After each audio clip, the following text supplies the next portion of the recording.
Well, alrighty.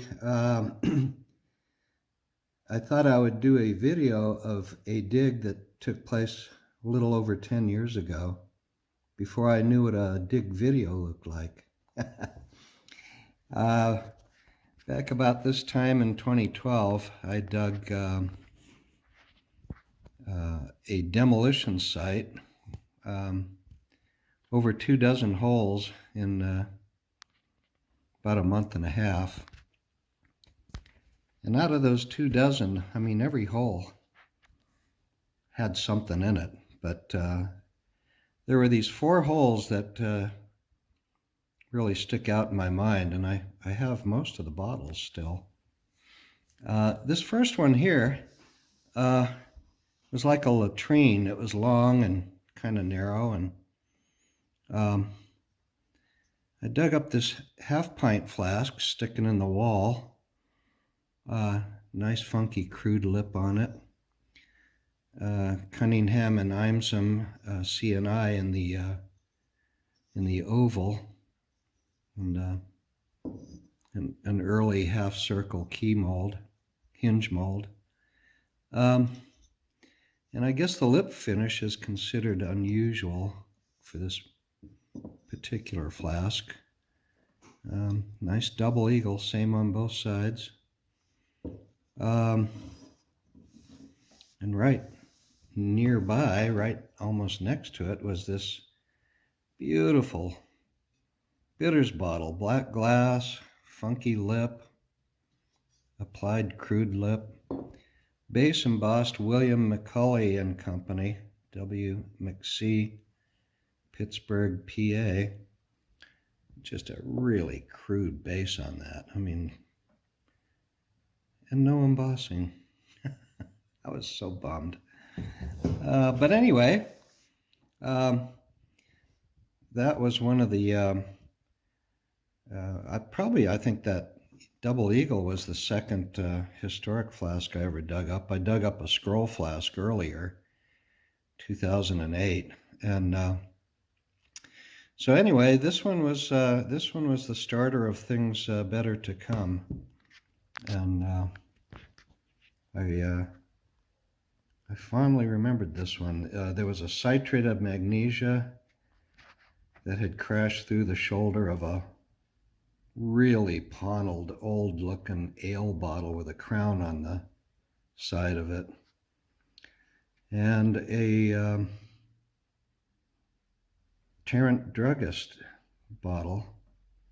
And that was it. 4 bottles out of the pit. Nothing else. I mean nothing as far as scrap metal, dishes, goblets, any of that stuff. Window pane, nothing.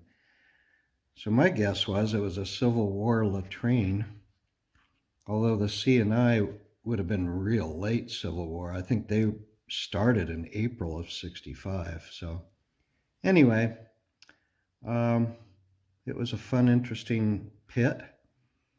And the next 3 just got better and better with each successive pit. And all I have are stills. For some reason, I had no idea what that little video icon was about. Nor did I care, because I was just glad I didn't have to write all this down. It was easier to take a snapshot of my finds rather than keep a diary of them. So that's why I have no videos.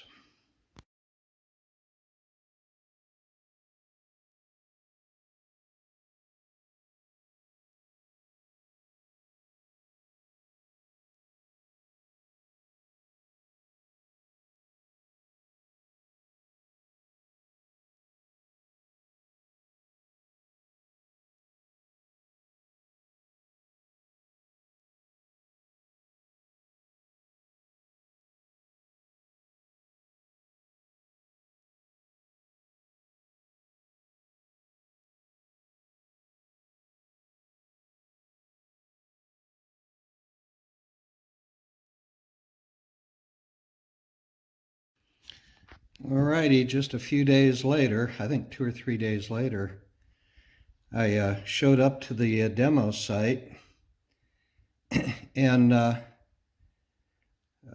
course I'm not carrying my camera at this time, so um, I was surprised to see that the backhoe operator had trenched out a long trench along a stone wall, probably a 20-foot tall stone wall, and he stopped right at the end where he scraped the edge of a pre-Civil War privy.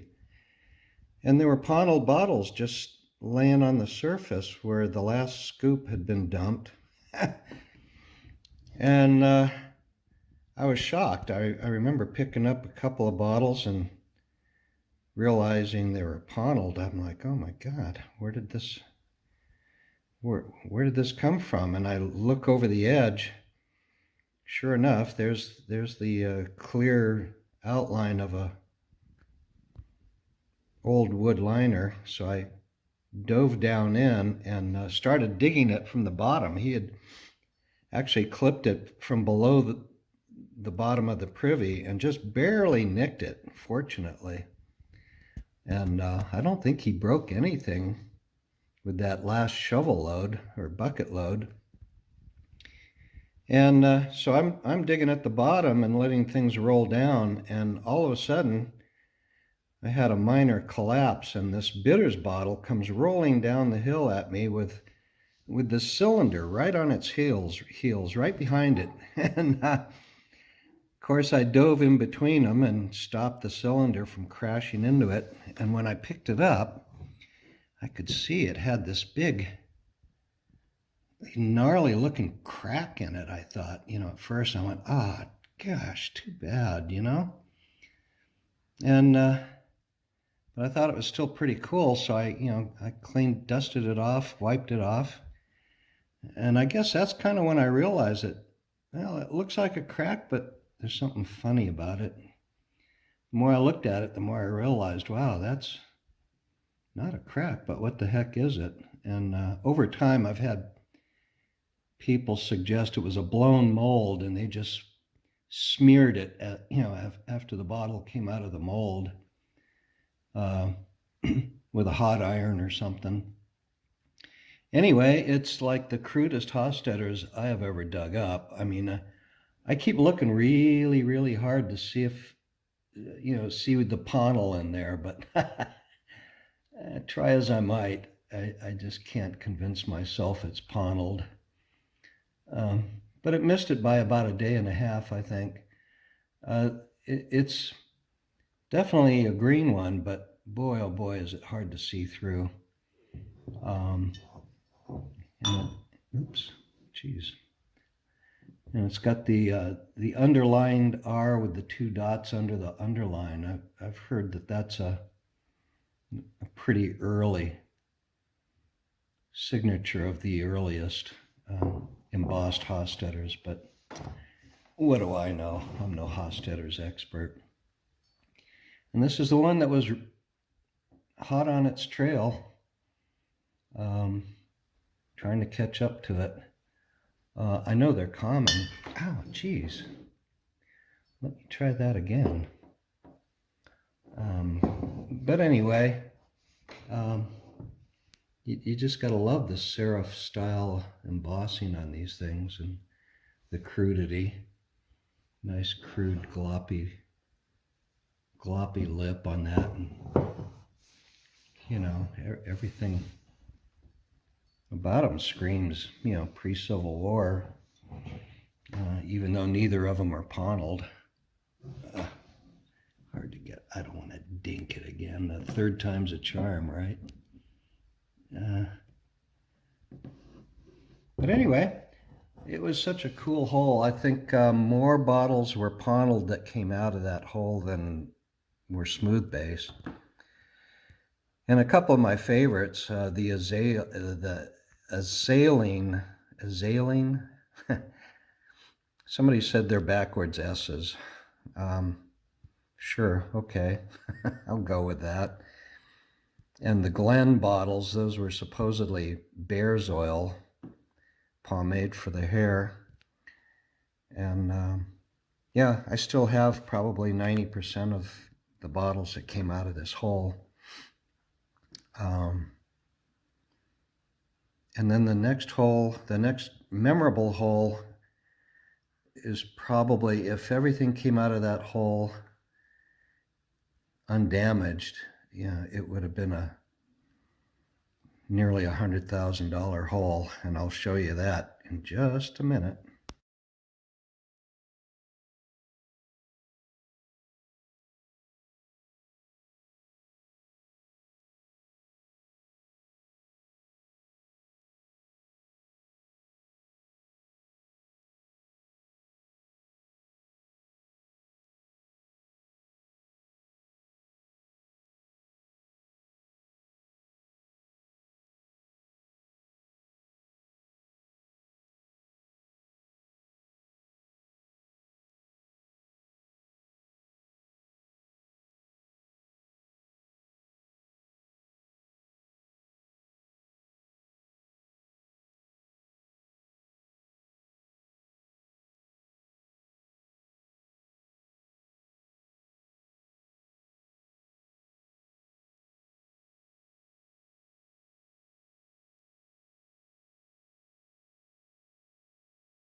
So this one I call this dig I call the Kelly pit, because of the Kelly's old cabin bitters bottles that were in it.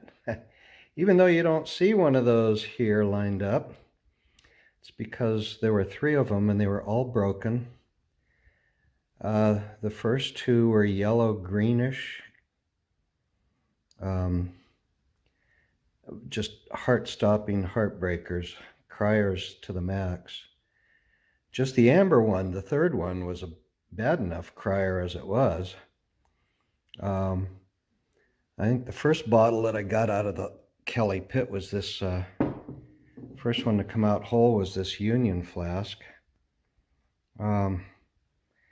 which got me excited, I mean, what's not to get excited about, just a beautiful flask. Not every day you'd go out and right out of the gate dig up a historic flask. And then I think I dug up a later green Hostetter's, one of the lighter green ones, and then this bad boy came out with the backwards apostrophe S and the L and W base marking for Lawrence and Whiteman out of Pittsburgh. And typical of the Pittsburgh bottles, those S's look very snake-like, and a lot of times they look like they're going to fall forward on their faces. To my eye, they're pretty distinct. I just look at that and I go, oh yeah, a Pittsburgh bottle. And then the Pikes Peak, Amber Pikes Peak. This was like the last bottle out of the hole, stuck in the wall. It was the eagle side out, facing me. and I could see it was amber, and I was like, oh my gosh, an amber double eagle. How cool is that, And then when I peeled it off the wall and turned it around for Pike's Peak, that was my first Pike's Peak bottle. And I thought, my gosh, this is just crazy. In the photos, you'll see pictures of the criers, those Kelly's bitters. And at first, somebody had told me, oh, shoot, those are like $15,000 bottles a piece, And then somebody else said, oh, no, more like 35,000 a piece. I'm like, oh, God, don't tell me that. So you add up everything else that came out, broken and whole, and boy, you're getting close to $100,000, mostly because of those two yellow greenish looking Kellys. I glued them together and I sold the pair for $75. 1% of what they would have been worth if they had been whole. Oh my God. Anyway.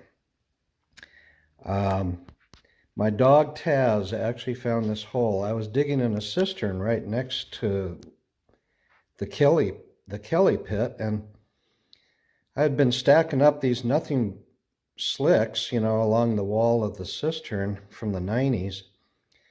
And when I was done digging, I was throwing them back in the hole, and I picked up one and I stopped. I looked at it and went, whoa, that's way older than what I've been digging.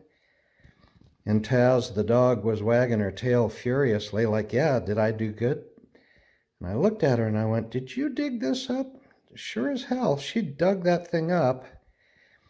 Because it was laying next to the other bottles, I just presumed that I had, carelessly just tossed it over a little farther. And then I realized, so I got out the probe and probed next to the cistern, and sure as heck, I felt some crunchiness real quick, and thought, well, we'll come back for this tomorrow. That slick looked 1860s all day long, and tomorrow came, and right off the bat just started hitting crazy rare stuff. Anyway, these are the three really memorable ones that came out of there. Everything else was just kind of, oddly enough, kind of wah-wah, slicks, and there was one local medicine and a cool ink, but nothing, nothing that came out whole that was wowzer. These were the wowzer ones, mostly that amber Pike's Peak. It's been one of my favorites now for 10 years. Yep.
Well, in one of the last holes that I dug in that 5 or 6 weeks were these two guys, along with,